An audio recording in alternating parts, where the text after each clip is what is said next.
Welcome to SPT online classes. Today we are going to bust momentum. Why I said so? Because we know that momentum is mass into velocity. But after watching this video, you will understand that mass and velocity are not at all must factors for momentum. It's not necessary that momentum requires mass. It's not necessary that momentum requires velocity. That's what we are going to learn today. So let's get into action. This is what you can see when you search in internet. Momentum, the quantity of motion of a moving body measured as a product of its mass and velocity. That indicates P equal to m into E. Now what was my claim? My claim is like the momentum, in order to survive that quantity, doesn't require the term mass or velocity. And where we see this momentum usually, we can see in terms like collisions, we need the conservation of momentum. Explosions, we need the conservation of momentum. So here all we have studied the concepts of momentum. And let me say something about collision. In physics, there is no concept of contact. So when I say this, a lot of students who are watching this will get confused. If there is no contact, then how come friction? How come contact force? So many questions will be popping up in your mind. But let me tell you very clearly, in physics, there is no concept of contact or touching. The concept of contact or touching is actually based on interaction of forces. In other words, all contact forces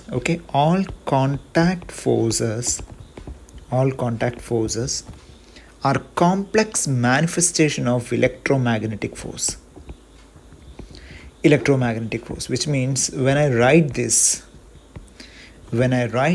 I'm holding my pen, but in physics, my fingers are not touching the pen.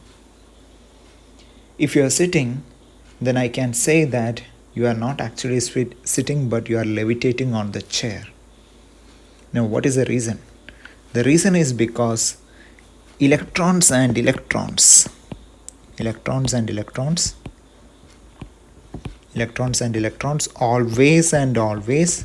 repel each other.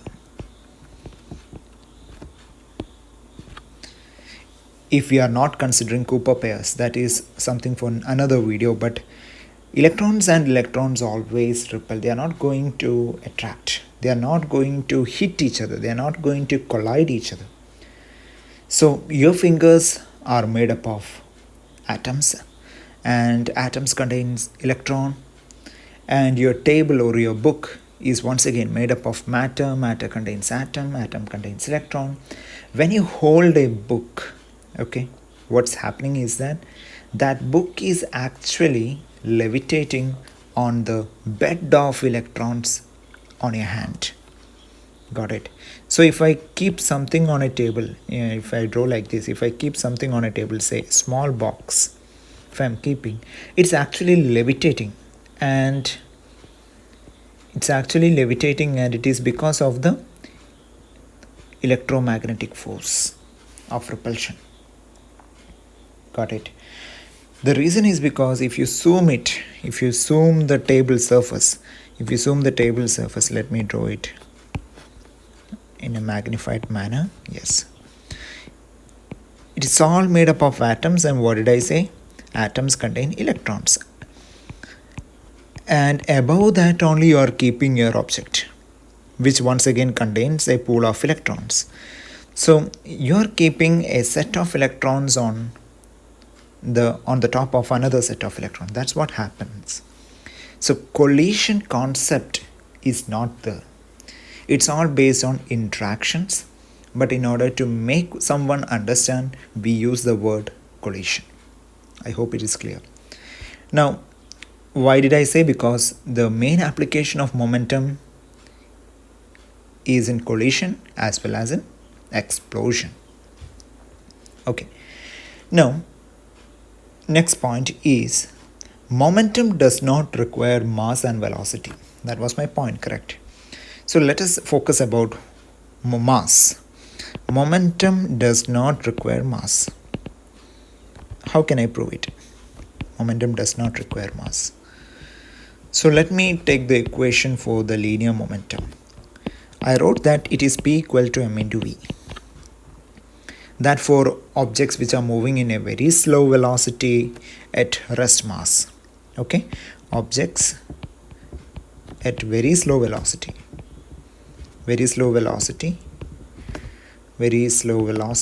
at rest mass. Fine. That can be taken as so how fast these objects can move and how fast these objects can use this particular equation, less than 10% of the speed of the light.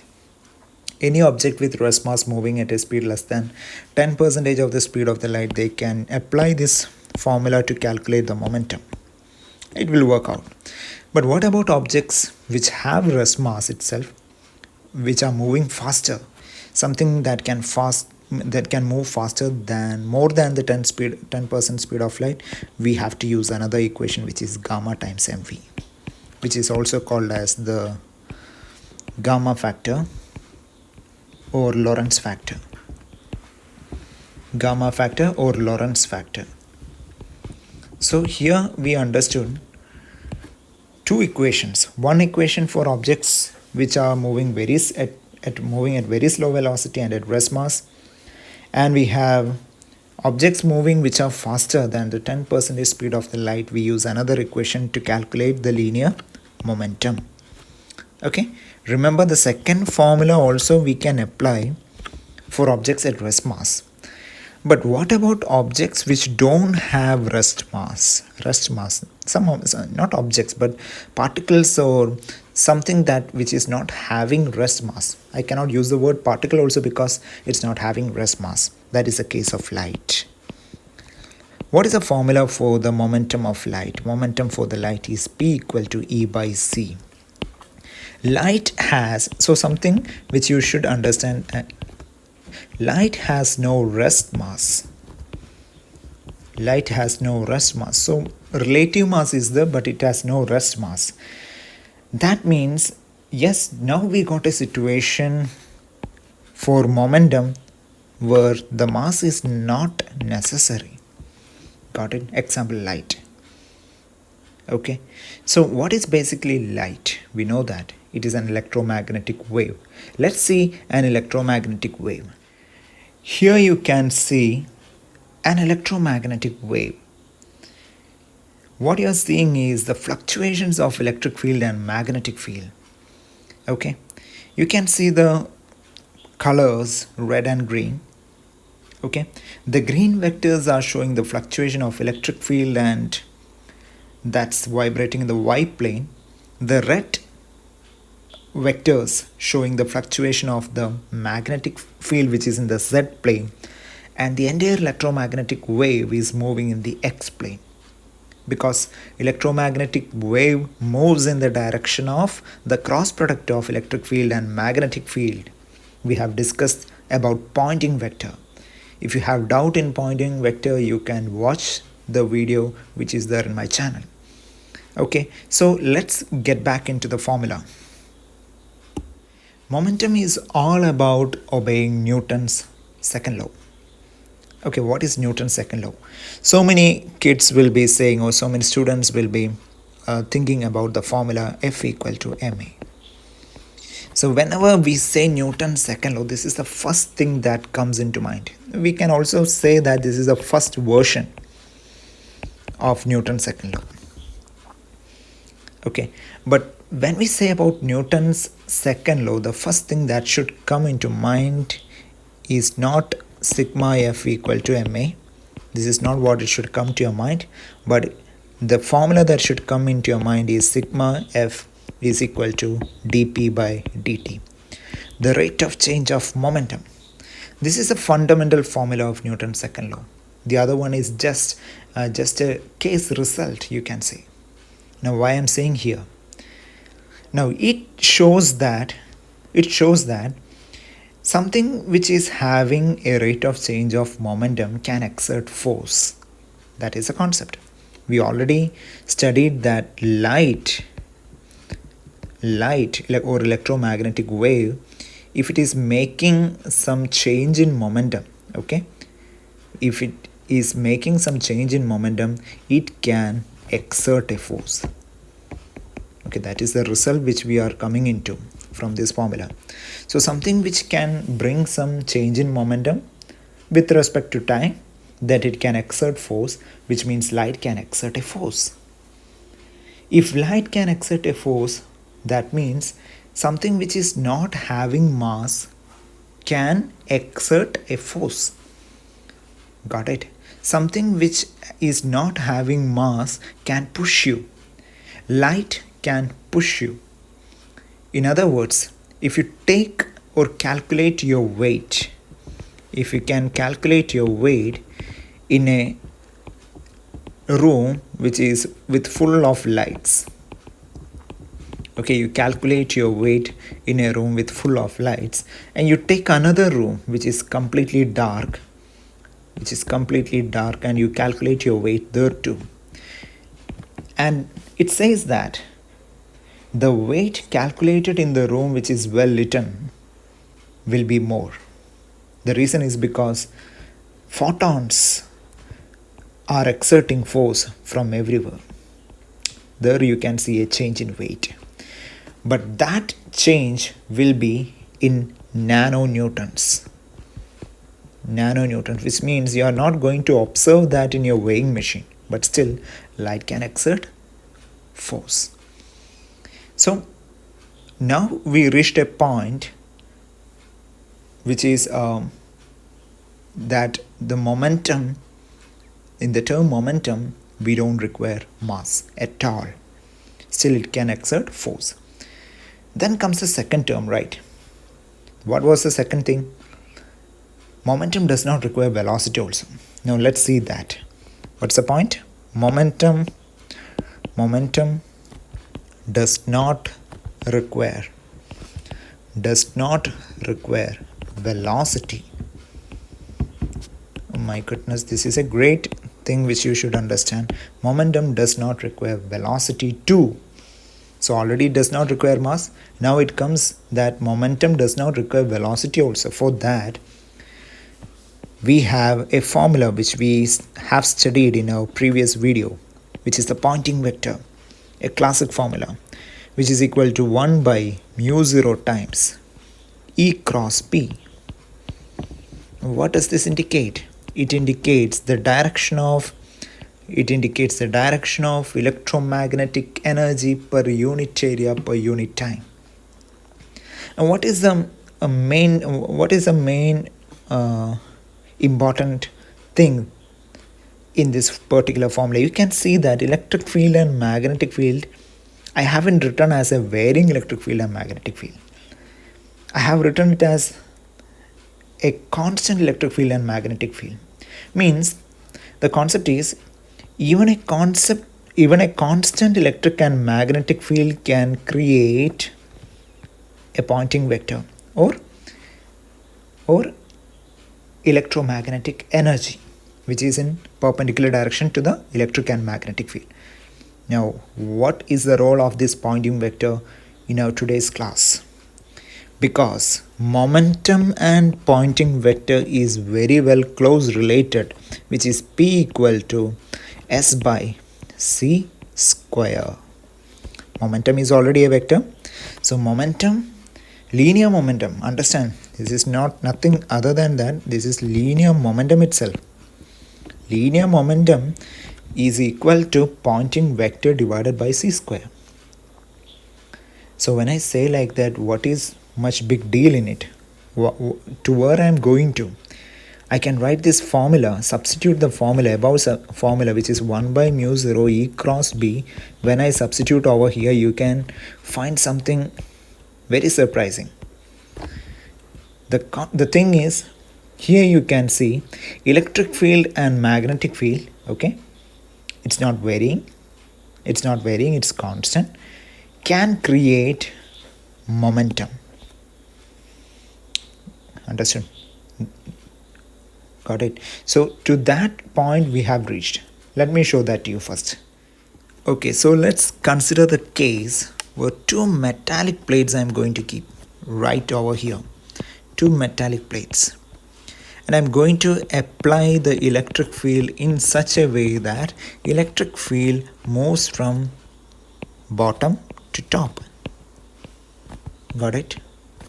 Electric field moves from positive to negative. Fine. Now I'm going to keep two magnets, permanent magnets, in such a way that north is kept at the left end and south is kept at the right end. What will happen? The magnetic field will be moving in this direction, that is from left to right. So my question is, to which direction now will the pointing vector will be directed? It will be into the plane of the paper, like that, just like that. And the direction of the pointing vector itself is the direction of momentum. Got it? Understood? So the direction of pointing vector itself is the direction of momentum, from which we understood that even without changing electric field, so which means we don't need changing electric field, we don't need changing magnetic field, still you can create what? A pointing vector. If you can create a pointing vector, you can create momentum. Which momentum? Linear momentum. Understood? So all that really matters for momentum, all that really matters is basically change in momentum with respect to time. Once it is there, then it can exert a force. Understood? So it's not mass that is important. It's not velocity that is important. It's all change in momentum that is required. So understood? So from today's class, you understood something different. I guess so. So here, what we studied is that momentum, the basic formula is P equal to m into v itself. Okay. Now for objects with rest mass with moving slightly greater than 10% of the speed of the light, then the formula for momentum, it will become gamma times mv. Then momentum for light is equal to E by c. Then we have studied that also. And then we studied the Poynting vector equation. Poynting vector equation, we know that S equal to 1 by mu 0 E cross B. 1 by mu 0 E cross B. And we also studied that momentum, how it is related with Poynting vector, P equal to S by C square. Got it? So one thing I have to add on to is that in the formula P equal to mv, this formula, I previously said that this formula is for momentum of objects which are moving very slow. When I say very slow, it is with respect to light. Remember, okay, don't get confused. When I say very slow, it doesn't mean that it is moving in the speed of a snail. It means that the speed is less than 10% of the speed of the light. With respect to our normal life, that speed itself is very fast. Understood? So when I say P equal to mv is only for objects which are for slow moving objects, understand that that is when incomparable with the speed of the light, and this v can be a very large velocity in our daily life. Got it? That's one thing. Second thing is that you must be under a confusion that in the last equation P equal to S by C square, isn't that actually relating or depending on the velocity, which is c square. C square is a constant, it's not a varying velocity, understand. So c is equal to 1 by root of mu 0 epsilon 0, which we have discussed in the previous video based on Poynting vector. C equal to 1 by root mu 0 epsilon 0. C square is equal to 1 by mu 0 epsilon 0, which is actually a constant. So the term momentum is now is equal to S divided by 1 by mu 0 epsilon 0. Understand? So here again the momentum is not depending upon velocity. That's where we are concluding to. Momentum in this formula is not depending upon mass or velocity. Make it very clear. So thus we got a term which we used to believe that which depended a lot on mass and velocity is actually not at all depending upon mass and velocity. Got it? So there ends our discussion for today, and today you might have understood something very special. So always remember, we have a set of formula that can actually vary according to the situation, and it's all based on Isaac Newton's second law. Hope you understood today's class. Thank you.